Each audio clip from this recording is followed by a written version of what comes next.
Madam, মামলাটা কেডা করছে? আগে থানায় চল, তারপর বলতেছি। ইফটিজিং করস না? থানায় তো যাবো, মামলাটা কেডা করছে? পিঙ্কি নাকি পিঙ্কির মা বাবা? ভাইটাও কি লগে আসছিল? মামলা আমি করছি।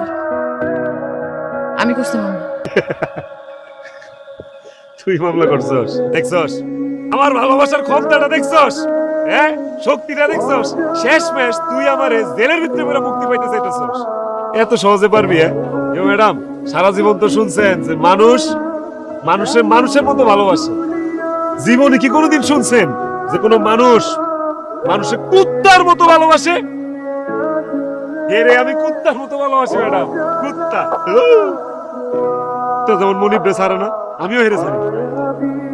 কত অপমান করছস, তুচ্ছতাচ্ছিল্য করছস, আরেক বেড়া লয়ে গেছস গা। কই, আমি তো তোরে ছেড়ে দিতে পারিনি, পারছি? কুত্তা, জেলে দিতেছস, জেল খাটাবি, আসলাম ফাঁসি হইব। আচ্ছা ফাঁসও লইলাম, যা আত্মহত্যা তোর আমি ভালোবাসি। কুত্তা দেওয়াস নাই, মনিব মইরা গেলেও কুত্তা না খায় ডেন টেন হয়ে আছে, তারপরে মনিবের আশা করে আমি তোর লেগে আশা করে এই করে। পিঙ্কি, তুই একটা কুত্তা হারাইলি, তুই মানুষের কইতে পারবি তোর একটা ভালোবাসার কুত্তা আছিল?